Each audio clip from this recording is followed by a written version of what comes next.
सभी को जय Hind, good morning, good evening, नमस्कार। क्योंकि शाम है 16 तारीख रविवार और समय जो है लगभग 6:45 हुआ है। देखिए, जैसे आप सभी को मालूम हुआ क्योंकि मैं कल रात को पहुंचा था दिल्ली से।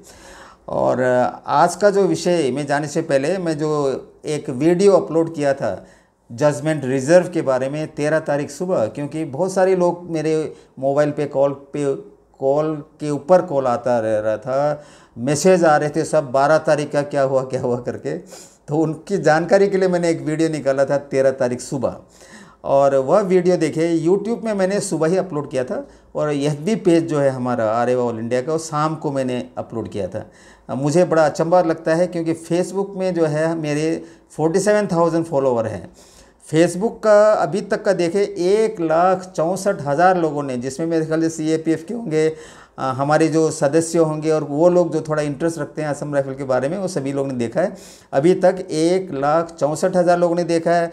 लाइक्स हुआ है उसका 5,600 के करीब, और कमेंट्स आए 749, और शेयर हुआ है 239 शेयर हुआ है। देखिए, और यूट्यूब में जो है लगभग 22,000 लोगों ने देखा है, और लाइक्स जो है 2.5 के, कमेंट्स 278 क्यों हुआ। इससे ये जाहिर होता है कि कितने नज़दीकी से लोग हमें फॉलो कर रहे हैं आरेवा। और आरेवा जो है कमिटेड है, देखिए, असम राइफल के सर्विंग और रिटायर्ड पर्सन के वेलफेयर के बारे में।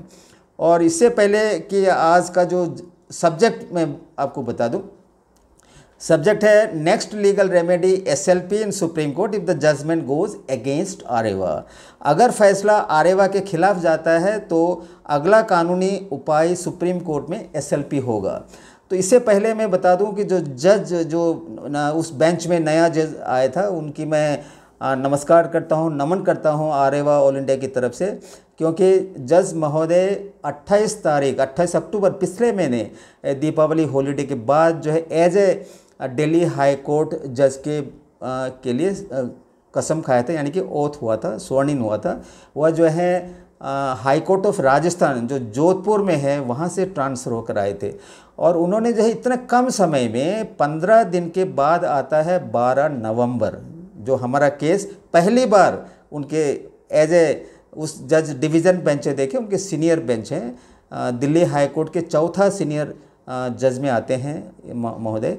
और उन्होंने जो है हम उसमें देखे जो कि इतना फास्ट जा रहा था आइटम नंबर, वो भी मेरे को, जैसे मैंने कहा, आश्चर्यजनक कर दिया, अचंभा रह गया था मैं। क्योंकि कई सालों से 2010 को ले लीजिए, केरला हाई कोर्ट में मैं ये जो करस्पॉन्डेंस करने के बाद आखिर में मैं कोर्ट में केस फाइल किया था CSD के लिए, और वहाँ पर भी मैं गया था कि कितने देर में आते हैं। इवन ECHS जो डिवीज़न बेंच में मैं खुद आर्ग्यूमेंट करने के लिए 3 दिन जो है मैं सुबह से शाम तक रहता, वो एक मूवमेंट होने में काफ़ी समय लगता है आइटम नंबर। और उस दिन जो है मैंने देखा बहुत फास्ट मूवमेंट हो रहा था। और हमारे जो केस, जैसे मैंने बताया, 2:35 में लेता है, और लगभग 1.5 घंटे आर्ग्यूमेंट के बाद उस केस को जजमेंट के लिए रिज़र्व किया जाता है। मुझे काफ़ी अचंभा हुआ क्योंकि कभी भी मैंने एक्सपेक्ट नहीं किया था। भगवान से प्रार्थना ज़रूर करता था मैं कि जल्दी से जल्दी हमारा एक जजमेंट आ जाए।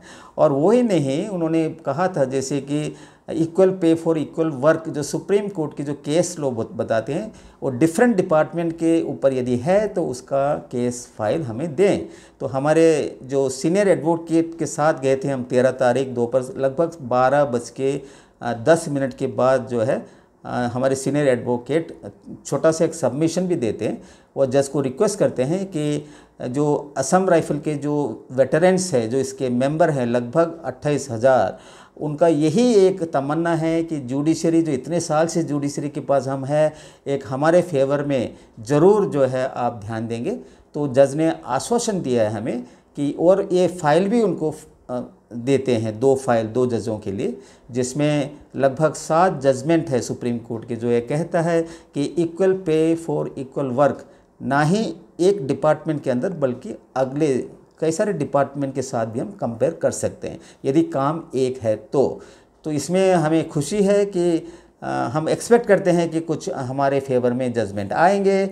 यदि नहीं आता है तो अगला जो रिकोर्स है, यानी कि अगला स्टेप जो है सुप्रीम कोर्ट में स्पेशली पिटीशन का है, जो मैं ऑलरेडी मेरे सुप्रीम कोर्ट के जो लीगल टीम है दिल्ली से आने से पहले हमने डिस्कस कर दिया था 13 तारीख शाम को ही। और मुझे पूरी आशा है कि आरेवा देखिए असम राइफल्स के सर्विंग और रिटायर्ड पर्सन के वेलफेयर के लिए फुल्ली कमिटेड है, क्योंकि हम समझते हैं कि असम राइफल केवल इंडिया में ही नहीं, एक टफेस्ट फोर्स जो नौकरी में ज्वाइन करने से रिटायरमेंट जाने तक फील्ड एरिया में काम करते हैं, कठिन एरिया में काम करते हैं। आज नॉर्थ ईस्ट JNK में भी डिप्लॉयड है, कई जगह जहाँ पे ऑपरेशन होता है वहाँ केवल असम राइफल जाते हैं। असम राइफल के लिए कोई रेस्ट नहीं है, रिलैक्सेशन नहीं है, केवल इंडिया में नहीं, एशिया में भी नहीं, पूरे अक्रॉस द वर्ल्ड। अगर इस सही तरीक़े से इसका देखा जाए, रिसर्च किया जाए, तो असम राइफल सबसे टॉप में आते हैं, जो दूसरे देशों में भी इसका नाम लिया जाता है असम राइफल में। तो ये है, देखिए कमिटेड है, और हमारी जो टीम है वह जो है बिल्कुल सभी को आश्वासन देता है कि आखिरी दम तक हम लड़ेंगे, क्योंकि असम राइफल के जवान, सर्विंग और रिटायर्ड पर्सन वो सभी फैसिलिटी, पे, पेंशन का अधिकार रखते हैं जो इंडियन आर्मी को मिलता है, इसमें कोई शक नहीं है। और बहुत सारे जो एनेक्शर जो हमारे प्लीडिंग्स में शामिल है, जो लगभग 1,500 से भी ज़्यादा है।